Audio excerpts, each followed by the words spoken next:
गौरव भाटिया जी, प्रधानमंत्री ने सवाल उठाया था, पूछा था कि महाविकास आघाड़ी में एक पार्टी कहती है कि मुख्यमंत्री बनना है, दूसरी पार्टी कहती है कि भाई मुख्यमंत्री नहीं बनेंगे, बाद में देखा जाएगा। वही सवाल आपको भी पूछा जा रहा है कि आपका मुख्यमंत्री कौन होगा? मगर क्यों? देखिए, अब ये बात तय हो गई है कि महाराष्ट्र में पुनः महायुति की ही सरकार आने वाली है और हमारा तो नारा है, एक रहोगे तो सेफ रहोगे। हम तो एक हैं, लेकिन बंटवारा कहां चल रहा है? बंटवारा तो वहां चल रहा है जहां महावसूली अघाड़ी में लोग चिंतित हैं, भयभीत हैं। अब तो गैर संवैधानिक जो गतिविधियां हैं वो चरम सीमा पे हैं। खाओ मां कसम। आप बताइए, खुल्लम खुल्ला अपील कर रहे हैं कि सारे मुसलमान एक हो जाओ, मुसलमान वोट देंगे महावसूली अघाड़ी को। ये अभी एक उलेमा का फरमान आया है। साहिल जी, आप मुझे बताइए, जो संविधान हाथ में पकड़ के राहुल गांधी दिखाते हैं, जब उसको खोला जाता है महाराष्ट्र में तो कोरे कागज निकलते हैं। जैसे किसी व्यक्ति को खोपड़ी तो देता है भगवान, लेकिन उसके अंदर बुद्धि मिलेगी कि नहीं ये नहीं पता होता है। हाँ बेटा, लगता है तुम गू खा के ही मानोगे। वैसे ही हाल इनका है। संविधान दिखाते हैं, अंदर कोरे कागज हैं। बात संविधान में होनी चाहिए भाईचारे की और नागरिक वोट डालेंगे। जी, आपका ये तो मुख्यमंत्री कौन होगा? पैठिए भी वोट डाले तो भी क्या है? जी, मुख्यमंत्री कौन होगा? हमारा मुख्यमंत्री, आपको भी वही सवाल पूछा जा रहा है कि भाई मुख्यमंत्री साहिल जी, ये चुनाव, हाँ मैं आपको उत्तर दे देता हूं। ये चुनाव लड़ा जा रहा है मुख्यमंत्री एकनाथ शिंदे जी के नेतृत्व में। चेहरा हमारा वही है और कमान संभाली हुई है देवेंद्र फडणवीस जी ने, जो हर दिलों की धड़कन है, जो पहले मुख्यमंत्री रह चुके हैं। ये तो लेटेस्ट न्यूज है। हमारी तरफ तो कोई लड़ाई नहीं, लेकिन उद्धव ठाकरे का जो साक्षात्कार आप ही ने किया, उन्होंने कहा मैं तो अजीत पवार का नाम भूल गए सर। चेहरा आ जाए, वो चेहरा किसका हो? हाँ, अजीत पवार जी पूर्व मुख्यमंत्री नहीं रहे हैं। मैंने कहा देवेंद्र फडणवीस जी पूर्व मुख्यमंत्री रहे हैं। अजीत पवार जी हमारे गठबंधन का जो है त्रिदेव में तीसरा देव है। और कुछ सुनना चाहते हैं साहिल जी? क्यों नहीं? सवाल ये पूछिए जो तिवारी जी से पूछ लेते हैं कि उद्धव ठाकरे की दिल की हालत आज क्या होगी? वो कहते हैं ना, दिल के अरमा आंसुओं में बह गए। जली ना, तेरी भी जली ना। आपके मुख्यमंत्री कौन होगा? गौरव भाटिया सवाल पूछ रहे हैं, प्रधानमंत्री ने भी पूछा था। किशोर तिवारी जी जवाब दे दीजिए कि भाई आपका मुख्यमंत्री कौन होगा? हाँ, मैं उद्धव जी ने कह दिया ना। उद्धव जी चाहते थे कि कोई चेहरा लेके चुनाव में जाएंगे, लेकिन महाविकास आघाड़ी ने ये तय किया है कि चुनाव के बाद जिसके विधायक ज्यादा रहेंगे और जो हम लोग तय करेंगे वो होगा।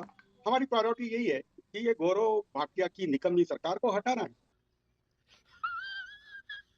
अब आपके जो प्रश्न थे बड़े विचित्र थे। हाँ, मैं एक बात कहता हूँ कि महाराष्ट्र की जनता को लगता है कि उद्धव ठाकरे मुख्यमंत्री बने, लेकिन महाविकास आघाड़ी में 3 पार्टियां है और कांग्रेस में तो कद्दावर नेताओं की फौज है। अभी मैं नाना पटोले की सभा में हूँ। नाना पटोले एक है, शिवाजीराव मोगे है, हमारे नितिन राउत है, हमारे बाला साहेब थोरात है, पृथ्वीराज चौहान है। सबको सपना आ रहा है, सबको सपना आ रहा है। ये देखो, एक बात सबको सपना आ रहा है कि मुख्यमंत्री बनना है। अरे साहिल तुम सांगोला से आते हो। एक सवाल पूछ लूं जरा। अरे तुम मत पूछो भाई, एंकर को छोड़ दो, एंकर को छोड़ दो। सपना आना बहुत उचित लक्षण है। ये नोटी। अरे क्या गौरव भाटिया, आप पढ़े लिखे हो, लेकिन बीजेपी में जाने से पूरा ज्ञान तुम्हारा, वो पूरा वो अमित शाह के और उन्होंने गहन रख लिया। अरे आप अपनी बात करो, पेंगुइन के चाचा, पेंगुइन उड़ने वाली नहीं है। रुको यार, रुको। पेंगुइन उड़ेगी नहीं और आप जाओगे कहाँ? आप अपनी चिंता करो। गौरव जी, भाटिया जी मुद्दे पर बात करते हैं ना। गौरव भाटिया जी मुद्दे पर बात करते हैं ना। मुद्दे पर बात करते हैं ना। पूरा मुद्दे पे बात कर रहा हूँ। मैं मुद्दे पे बोल देता हूँ ना साहिल जवाब रुकिए, बात खत्म कर दीजिए उनको। बोलिए। हाँ, साहिल महाराष्ट्र का चुनाव ये किसानों के मसले पे, बेरोजगारी पर और महंगाई पे और आक्रांताओं को भगाने पर। ये जो आक्रांता है, देखो एक नैरेटिव सेट कर दिया हमने। अडानी अंबानी ये आक्रांता है जिसको अभय दान दिया है अमित शाह और मोदी ने। ये बड़ी अच्छी बात कही आप। महाराष्ट्र को लूट के ले जा रहे हैं। अब ये नैरेटिव लोगों को पसंद आएगा तो वोट देंगे, नहीं तो नहीं देंगे। हाँ, कितनी अच्छा नैरेटिव रखा गौरव भाटिया। कुछ नहीं चलने वाला तुम्हारा। आलोक शर्मा जी, जाति जनगणना शिवसेना एक जमाने में कहती थी कि आरक्षण होना ही नहीं चाहिए। बाला साहब ठाकरे साफ कह देते थे कि जातिगत आरक्षण नहीं तो इकोनॉमिक सेक्शन के आधार पर, आर्थिक स्थिति के आधार पर आरक्षण होना चाहिए। अब सवाल पूछा तो उद्धव ठाकरे कह रहे कि भाई एक बार हो जाने दीजिए। सेम पेज पे नजर नहीं आ रहे आप जाति जनगणना को लेकर? आपका प्रमुख मुद्दा है जाति जनगणना। देखिए साहिल जी, सबसे पहला जो सवाल था उस पर आप मेरे पास नहीं आए कि सीएम का फेस कौन है। बड़ा दुर्भाग्य है कि नायब सिंह सैनी हरियाणा में सीएम के फेस होंगे मोदी जी के, लेकिन यहां पर एकनाथ शिंदे नहीं होंगे। योगी आदित्यनाथ यूपी में होंगे, लेकिन महाराष्ट्र में एकनाथ शिंदे नहीं होंगे। अगर आपने बहुत काम किया है और कराया है और लोकप्रिय हैं और कर्मठ हैं, तो आप उनको फेस क्यों नहीं बना रहे हैं? ये पूरी तरह से बताता है कि मुख्यमंत्री के मामले में बीजेपी जो है, वैसे तो उनका मुख्यमंत्री या सरकार आनी ही नहीं है, अपने पार्टनर्स को भी धोखे में रखे हुए हैं। क्या बात कर रहे हैं बाबा? अब मुद्दे की बात यह आती है कि आपने जो पूछा रिजर्वेशन के ऊपर, देखिए संविधान जो है वो सामाजिक, अब आप पिछले वाले मुद्दे पर गए तो मुझे पूछते कि आप भी उद्धव ठाकरे को क्यों नहीं मान रहे हैं? वही तो उन्होंने आपको भी ये सवाल पूछा जाएगा ना कि उद्धव ठाकरे आपके मुख्यमंत्री थे, तो आप उनको क्यों नहीं मान रहे? एक मिनट साहिल जी मैं उत्तर दे रहा हूं, साहिल जी मैं उत्तर दे रहा हूं ना। हमारा वो महागठबंधन का पूरा महाविकास अघाड़ी का एक फैसला है कि फेस के साथ नहीं जाना है। इसमें कहीं कोई दिक्कत नहीं। अगर उद्धव जी यहां पर 5 साल मुख्यमंत्री रहे होते तो हम उद्धव जी के फेस पर लड़ते और उद्धव जी को डिक्लेयर भी करते। हमारी ये परंपरा रही है कि जो मुख्यमंत्री 5 साल तक रहा है, बड़ा इंटरेस्टिंग मुद्दा है। लड़ा जाए। चाहे पहली बार कांग्रेस से कोई कह रहा है कि हम मान जाते हैं, चाहे वो हरियाणा कांग्रेस से कोई कह रहा है। चलिए जाति जनगणना पर आ जाते हैं। यार सुनिए ना भाई, एक सेकंड, जाति जनगणना खत्म कर साहिल जी आप बीच में बोल रहे हैं। एक सेकंड शर्मा जी बोलिए। साहिल जी मैंने पहले भी कहा, बीच में ना बोल थारे मार। साहिल जी पूरी तरह से मैंने ये कहा, आज अगर हम झारखंड में चुनाव लड़ रहे हैं, जेएमएम के मुख्यमंत्री हैं, 5 साल उन्होंने काम कैसा किया कैसा नहीं किया, उन्हीं के चेहरे पर आज हम लड़ रहे हैं। आज भी हम कह रहे हैं कि अगर हमारी सरकार आती है तो वही मुख्यमंत्री होंगे। अगर यहां पर भी होते तो हम यहां पर भी डिक्लेयर करते। जाति जनगणना पर आइए शर्मा जी, जाति जनगणना पर आइए।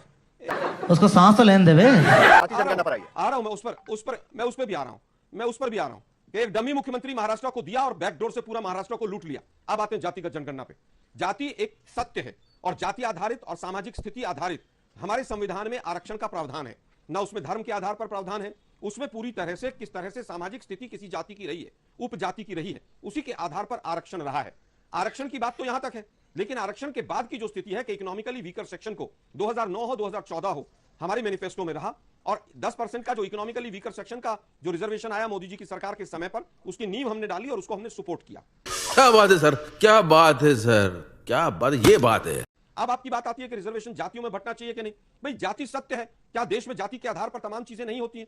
आज विषय ये नहीं है कि जाति है कि नहीं। देश के प्रधानमंत्री संसद में खड़े होकर अपनी जाति बताते हैं। तमाम भाटिया कह रहे हैं कि पहला भाटिया की पार्टी कहती है कि आप जाति में फूट डाल रहे हैं, जाति जनगणना क्या कीजिए। आप पार्टी में फूट डाल रहे हैं। नहीं बिल्कुल, गौरव भाटिया जी आपसे जवाब चाहेंगे कि जब नीतीश कुमार करते हैं, आपके सहयोगी है, उन्होंने भी किया था जाति जनगणना, फिर कांग्रेस के जाति जनगणना को विरोध क्यों है आपका?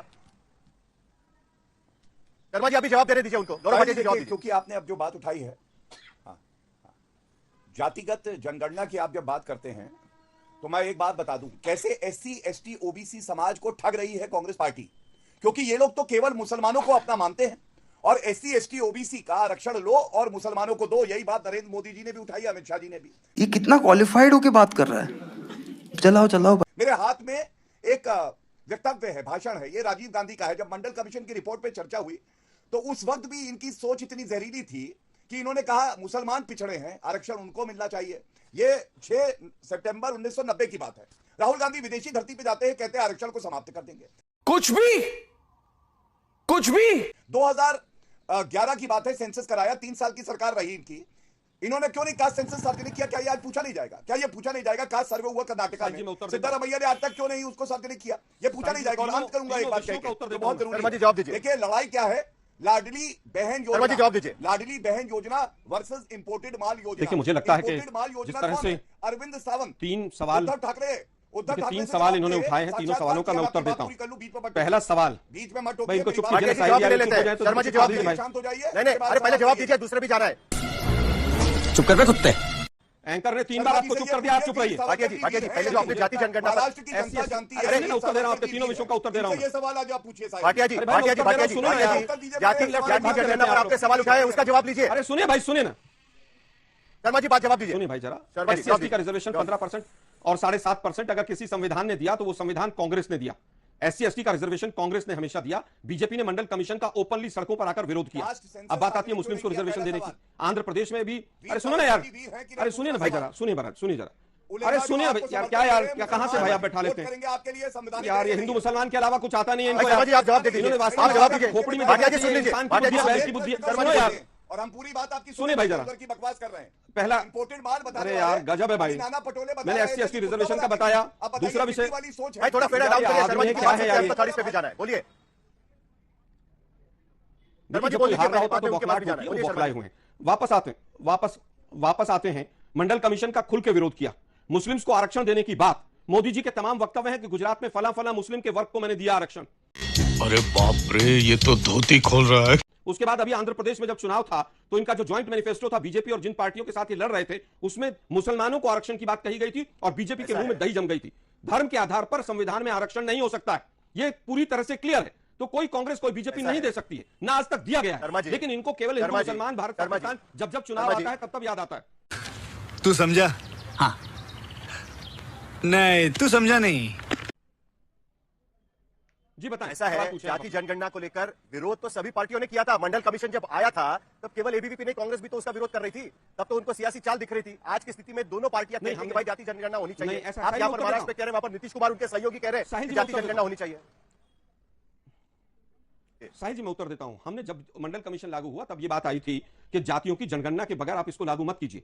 वीपी सिंह सरकार थी और सपोर्ट कौन कर रहा था? बीजेपी। बीजेपी में संसद में क्या किया था वो पूरे देश को पता है। हमारी केवल ये मांग थी कि जातिगत जनगणना पहले हो, सही पता चले किसका कितना हिस्सा है, कितनी परसेंटेज है, उसके बाद ओबीसी की मंडल कमीशन की रिकमेंडेशन को लागू किया जाए। तीसरा फ्लैश पॉइंट देख लेते हैं शर्मा जी, तीसरा फ्लैश पॉइंट देख लेते हैं। एक है तो सेफ है को लेकर क्या चल रहा है फ्लैश पॉइंट, तीसरा फ्लैश पॉइंट भी सुन लेते हैं। किशोर तिवारी जी जवाब दीजिए। हाँ साहिल जी, इंटरव्यू देखा तुमने? अरे उनसे कांग्रेस से पूछना है वीर सावरकर जी का। अरे भाई रुको तुम यार, एक तो एंकर बन जाते हैं यार। अरे गौरव भाटिया जी आप जवाब देने दीजिए ना, उन्हें सुन लिया आपको। किशोर तिवारी जी बोल दीजिए। देखो साहिल, इंटरव्यू आपने किया और आपकी और उनकी फ्रीक्वेंसी जो मैच हो रही थी, तो मुझे लगता है महाराष्ट्र में ये इंटरव्यू बहुत दूर तक जाएगा और आपकी जो पर्सनैलिटी में निखार आ रहा है, तो आप लगता है कि नेटफ्लिक्स की बहुत बड़ी सीरियल में अब आओगे। अरे रुको ना यार, मैं बोल रहा हूँ ना। अरे भाई जवाब ही नहीं। अरे तिवारी जी मेरी फ्रीक्वेंसी सिर्फ जनता से जुड़ती है, मेरी किसी नेता से फ्रीक्वेंसी नहीं जुड़ती है। आप मुद्दे पर बात करिए, जो गौरव भाटिया ने आप पर सवाल उठाया उसका जवाब दीजिए भाई।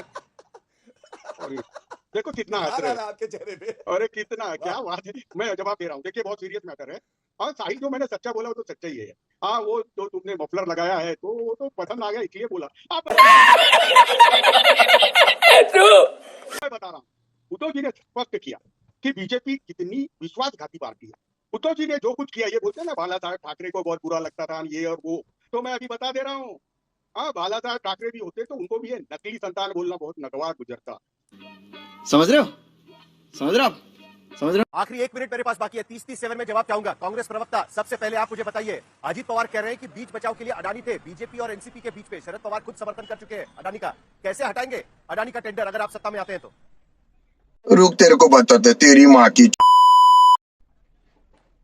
देखिए किसने समर्थन किया किसने नहीं किया, कौन मीटिंग में था, मीटिंग हुई या नहीं हुई हमें नहीं मालूम है।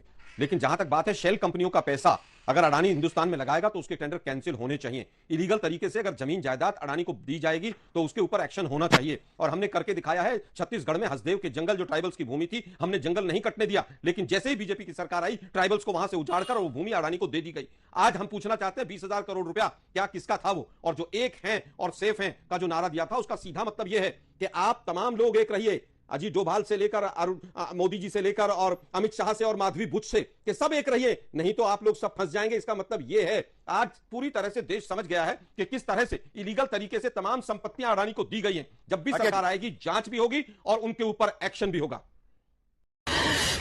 साले को बम से उड़ा दूंगा एक बार हाथ में आ जाए तो।